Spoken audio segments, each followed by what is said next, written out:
एक बार राजा अकबर ने एक बहुत ही सुंदर महल बनवाया और उसके गेट पर एक गणित की पहेली लिख दी। उन्होंने ये पूरे राज्य में ये ऐलान करवाया कि राज्य का जो भी व्यक्ति महल के दरवाजे पर लिखी इस पहेली को हल कर दरवाजे को खोल देगा, उसे वह बहुत बड़ा इनाम देंगे। राजा का ऐलान सुनकर पूरे राज्य और अन्य राज्यों से भी ज्ञानी, विद्वान और गणितज्ञ इनाम पाने के लिए उस नए बने महल के पास आते और उस दरवाजे पर लिखी उस पहेली को जी जान से सुलझाने की कोशिश करते। लेकिन कोई भी उस पहेली को हल नहीं कर पाया। राजा ने इस पहेली को सुलझाने के लिए कुछ ही दिनों तक का समय दिया था। दिन बीत गए और आखिरी दिन भी आ गया, लेकिन कोई भी उस पहेली को सुलझा नहीं सका। आखिरी दिन दो गणित के बहुत बड़े विद्वान उस द्वार के पास आए। क्योंकि आखिरी दिन था, इसलिए राजा अकबर और उनके साथ में बीरबल भी ये देखने आए कि क्या ये दो विद्वान, जिनके बारे में उन्होंने काफी कुछ सुन रखा था, वो इस द्वार पर लिखी पहेली को सुलझाकर उस दरवाजे को खोल पाते हैं या नहीं। उन दोनों विद्वानों ने अपने साथ लाए ढेर सारी गणित की किताबें एक के बाद एक पलट डाली, लेकिन वे दोनों भी उस पहेली का किसी तरह से हल नहीं ढूंढ पाए। ये देखने के बाद राजा अकबर का चेहरा उदास हो गया। वह सोचने लगे कि क्या उनके राज्य में कोई भी इतना समझदार नहीं है कि एक छोटी सी गणित की पहेली को हल कर पाए।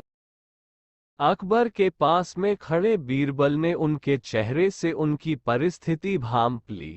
जब राजा अकबर ने बीरबल की तरफ इस उम्मीद से देखा कि वह इस पहेली का हल सुलझा देगा, तो बीरबल ने सामने से राजा से कहा कि महाराज, अगर आप कहे तो मैं एक बार कोशिश करूं। अकबर ने बीरबल को तुरंत अनुमति दे दी। बीरबल उस दरवाजे के पास गया और धीरे से उस दरवाजे को धक्का दे दिया। वह दोनों बड़े विद्वान और वहां पर खड़े बाकी सभी लोग ये देखकर हैरान रह गए, क्योंकि वो दरवाजा खुल चुका था। सभी ने बीरबल से पूछा कि उसने ये कैसे किया। तब बीरबल ने सबको बताया, जब मैं शांति से खड़ा था, तब मैंने शांत मन और दिमाग से सोचा कि पहले मैं ये निश्चित कर लूंगा कि सच में कोई पहेली है या नहीं। जैसा कि आप सब ने देखा, ऐसी कोई पहेली नहीं थी जिसका हल हमें ढूंढना था। हमें बस ये पता करना था कि दरवाजा इस पहेली के बिना भी खुल सकता है या नहीं। दोस्तों, बीरबल अकबर की एक छोटी सी प्यारी सी कहानी हमें जिंदगी में बहुत काम आने वाला अनमोल पाठ सिखाती है। अक्सर हम ऐसी समस्याओं को बहुत बड़ी बना लेते हैं जो वास्तव में समस्या होती ही नहीं है।